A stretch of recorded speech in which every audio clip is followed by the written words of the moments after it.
Pakistan peoples party के अगवान दड़ी town committee Larkana के chairman Shahrukh वसियाल तरफा बसारत का महरूम खसूसी अफराद तरफा पाकिस्तान एसोसिएशन ऑफ ब्लाइंड के कायम इदारे जो दौरो किया। इन मौके ते शाहरुख वसियाल तरफा बसारत का महरूम अफराद के डिनर 4 kV सोलर सिस्टम जो इफ्तिताह पिण किया। इन मौके ते दड़ी टाउन कमेटी के चेयरमैन शाहरुख वसियाल तरफा बसारत का महरूम अफराद लाइ कायम इदारे जो दौरो पिण किया। शाहरुख वसियाल दौरे दौरान मुख्तलिफ़ क्लासन जंहिंमें computer lab, musical class, girls class समेत ॿियनि क्लासन ऐं इदारे में क़ाइम शोबनि जो पिण दौरो कियो। इन मौके ते शाहरुख वसियाल चयो त बसारत खां महरूम अफराद लाइ क़ाइम इदारो जिते शागिर्द तोड़ी शागिर्दाणियूं तालीम हासिल कनि थियूं। बिजली जी लोड शेडिंग सबबि उन्हनि जी तालीम सख़्तु मुतासिर थींदी हुई, पर हाणे 4 kV सोलर सिस्टम इंस्टॉल थियण सां शागिर्द तोड़ी शागिर्दाणियूं बिना तकलीफ़ जे तालीम जारी रखी सघंदा। इन मौके ते पाकिस्तान एसोसिएशन ऑफ ब्लाइंड के सदर रियाज़ हुसैन मेमण, जनरल सेक्रेटरी अख्तियार अली मक्सी चयो त कुछ वक़्तु अॻु असां शाहरुख वसियाल खे पाकिस्तान एसोसिएशन ऑफ ब्लाइंड जो तरफ़ां क़ाइम इदारे जो दौरे जी दावत ॾिनी हुई ऐं पंहिंजे मसइलनि ख़ासि करे बिजली जी लोड शेडिंग दौरान ईंदड़ मुश्किलातुनि बाबति शाहरुख वसियाल खे आगाह कयो, जंहिं असांजी दरख़्वास्त ते 10 ॾींहंनि में अमल दरामद कंदे 4 kV सोलर सिस्टम ॾियण जो ऐलान कयो हो, जंहिंजो इफ्तिताह अॼु शाहरुख वसियाल करे छॾियो आहे, जंहिंजे करे गर्मियुनि में असांखे तकलीफ़ घटि थींदी, जॾहिं त शागिर्द तोड़ी शागिर्दाणियूं बिना तकलीफ़ जे पंहिंजूं तालीमी सरगर्मियूं जारी रखी सघंदियूं।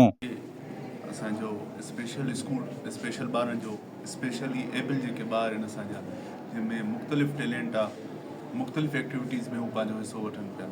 उन्हनि खे कुझु ॾींहं पहिरियों हुन स्कूल जी विज़िट कई असीं, हिकिड़ी शइ महसूसु कईसीं ऐं उन में जेको लाड़काणे जे मौसम जे हिसाब सां, गर्मी जे हिसाब सां हिते उन्हनि खे इलाही घणी तकलीफ़ हुई पढ़ण में, छो करे लाइट जो शेड्यूल प्रॉपर न आहे हिते। तंहिं करे साईं वारनि जी साईं अख्तियार साहिबु, साईं रियाज़ साहिबु, उन्हनि बि इहा ई गुज़ारिश कई त हिकिड़ी असांखे वधि में ज़रूरत आहे सोलर प्लांट जी। पाकिस्तान पीपल्स क़यादत जे हुकुम ते ऐं कोशिशि कई जल्द अज़ जल्द हिते नंढनि ॿारनि जी सहूलियत लाइ, हिकिड़ी बहितरी लाइ सोलर प्लांट लॻाए ॾिनोसीं।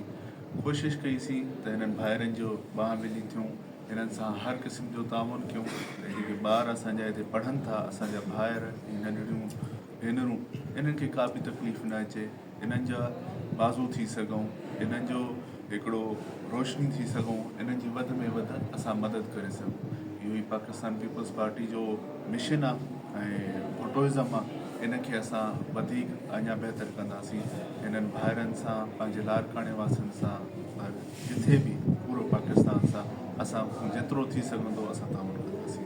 2 हफ़्ता खनि पहिरियां साईं जन असां वटि विज़िट कई ऐं उन विज़िट जे दौरान साईं असांजा क्लासिस विज़िट कया, computer lab, music class, brain class ऐं उन खां अलावा जेको आहे गर्ल्स जो क्लास साईं जन विज़िट कयूं। असां उन वक़्तु घुर कईसीं त असांजे हिन इदारे में जेको कंप्यूटर एंड लिटरेसी जो इदारो आहे असांजो, हिन में बिजली मौजूदु न हुजण जे करे असांजा जेके आहिनि खोड़ सारा तदरीसी जेके कम आहिनि, ख़ासि करे कंप्यूटर लैब जे हवाले सां उहे अधूरा आहिनि। इन जे लाइ ज़रूरी आहे त असांजे हिन इदारे जे लाइ 4 kV जेको सोलर प्लांट आहे उहो जेकर लॻाए ॾिनो वञे त हिन इदारे जूं तमामु घणियूं जेके ज़रूरतूं आहिनि बिजली जे हवाले सां उहे पूरियूं थींदियूं। अलहमदिल्ला इन हवाले सां शाहरुख साहिब जन जेको आहे 10 ॾींहं पहिरियां असां वटि 4 kV जो सोलर इंस्टॉल करायो आहे।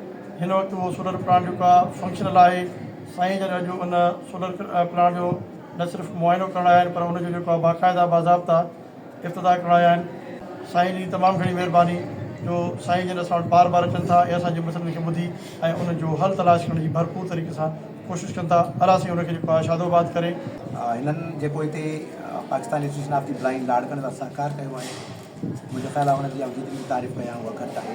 शाहरुख साहिब जी जेकी दिलचस्पी आहे उहा असांजे इदारे सां तमामु घणी आहे, ख़ुशूसन जेके ब्लाइंड पर्सन्स आहिनि, जॾहिं हुते साईं नियाणियुनि खे ॾिसनि था या मुख़्तलिफ़ जेके असांजा क्लासिस आहिनि उन जी विज़िट कनि था त उन मां हिकिड़ी सेटिस्फैक्ट्री साईं खे मिले थी, तंहिंजे करे इहे सभु कमु थियनि था।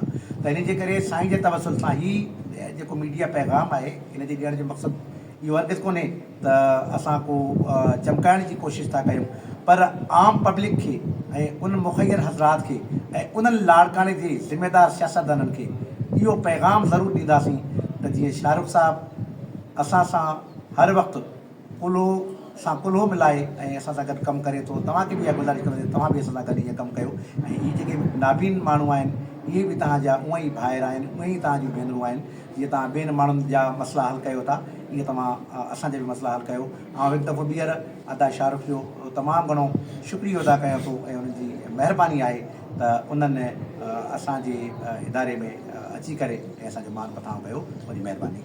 इन मौके ते पाकिस्तान एसोसिएशन ऑफ ब्लाइंड जे सदर रियाज़ हुसैन मेमण, जनरल सेक्रेटरी अख्तियार अली मक्सी मुखिर हज़रात खे अपील कई त हू बि अॻिते अची करे बसारत खां महरूम माण्हुनि लाइ दिलि खोले मदद कनि, जॾहिं त माह रमज़ान शरीफ़ जे भलारे महीने में ख़ुसूसी अफ़राद खे न विसारनि ऐं उन्हनि जी हर मुमकिन मदद कनि।